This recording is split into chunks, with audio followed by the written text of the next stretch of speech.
दार्शनिक है कीरकेगार्ड नाम का व्यक्ति, पूरा नाम था सोरेन कीरकेगार्ड। अगर आपने एक दर्शन का नाम सुना हो अस्तित्ववाद, अगर नाम सुना हो तो अस्तित्ववाद के जो पितामह थे यानी कि पहले व्यक्ति थे उसके, वो थे सोरेन कीरकेगार्ड।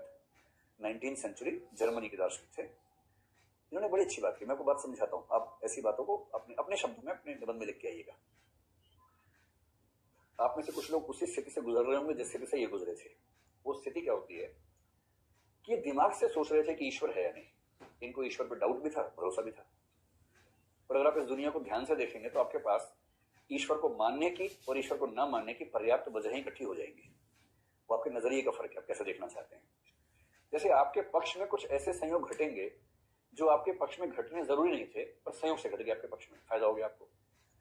और यदि आप सोचने पे आ जाए कि मेरे साथ ये फायदा क्यों हुआ, कोई तो है जो देख रहा है मुझे, इसका मतलब कौन है वो जो मेरी हेल्प कर रहा है, जिसका कोई नहीं उसका तो खुदा है। तो आप सोच सकते हैं आपके जीवन में ऐसे कम से कम 10, 20, 50 संयोग हुए ही होंगे जिससे आपको फायदा हुआ होगा।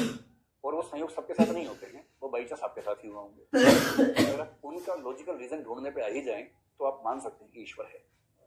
इसका रिवर्स भी है, आपके साथ या आपके किसी परिचित के साथ 10, 20, 50 ऐसे भी संयोग हुए होंगे जो बहुत खराब संयोग हैं, जिसकी वजह आप नहीं ढूंढ पा रहे और उनके मन में आता है कि मेरे साथ क्यों हुआ, मैंने क्या पाप किया था।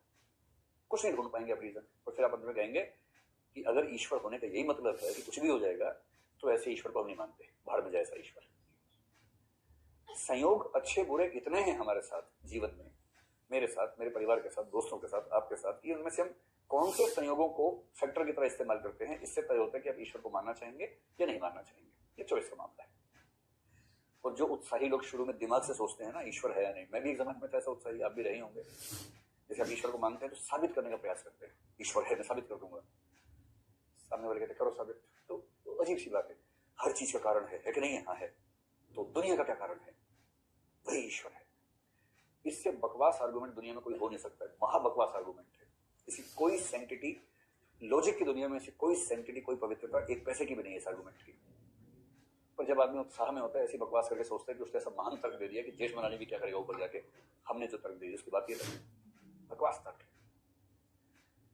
तो कीरकेगार्ड ने कहा कि मैं कई सालों तक सोचता रहा कि ईश्वर है या नहीं, सोच सोच के बेहाल हो गया, इतना बेहाल कि एक दिन कुछ व्यक्ति मिले, बताया ईश्वर है, समझाया, तर्क दिया, अच्छा लगा, मैंने कहा हाँ ईश्वर है, मान लिया मैंने ईश्वर है।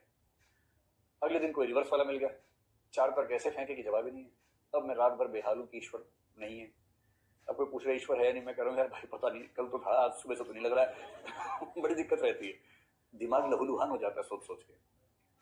और कीरकेगार्ड ने बड़ी अच्छी बात कही कि एक लंबे समय तक उसे कहा कि बुद्धि के रास्ते आप सच तक पहुंच नहीं सकते।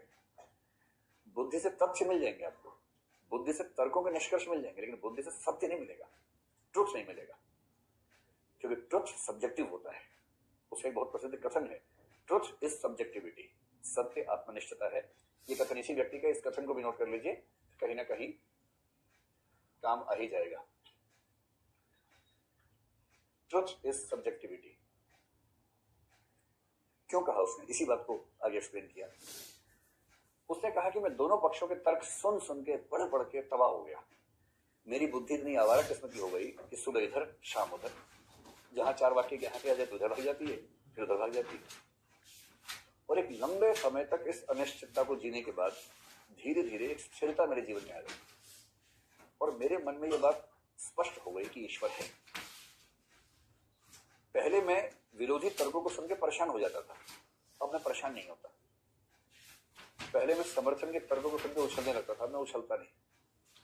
अब मुझे उनके तर्कों वितर्कों से असर पड़ना बंद हो गया, क्योंकि मेरे मन ने महसूस कर लिया है कि ईश्वर है और उसे सिद्ध करने की जरूरत नहीं है। वो है, ये मैंने महसूस कर लिया है। होता है सत्य का आत्मनिष्ठ होना, एक ऐसा स्तर जहां आपको किसी के सामने साबित नहीं करना है, आपने महसूस कर लिया, काफी है। आपकी आस्था है, काफी है। किसी और से नहीं पूछना है, मैं किसी को जवाब देना है, बस मैं मानता हूं तो मानता हूं। इसको बोलते हैं आस्था का स्तर। यदि आपको किसी बात में आस्था है, गहरी आस्था है, तो ये आपका सत्य है, ये तथ्य नहीं, ये आपका सत्य है। आप महसूस करते हैं तो करते हैं, क्या कर सकते हैं। और इस तरह की बात तो हजारों लोगों ने कही, इतने लोग हैं। अब ईश्वर अगर कोई महसूस करे तो आप क्या कर सकते हैं उसका? जैसे ईश्वर को महसूस करने वालों ने, एक शायर हैं, मैं थोड़ा कंफ्यूज हो रहा हूं इनमें से कौन शायर है, लेकिन शेर तो मुझे याद है ही। तो एक शेर लिखिए जरा इसी मामले में कि आस्था कैसे काम करती है। वो शेर है, सलीका ही नहीं शायद उन्हें महसूस करने का। सलीका, सलीका समझते हैं?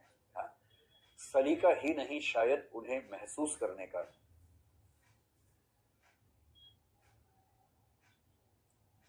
इतना लिखना है पहली लाइन में, ठीक है?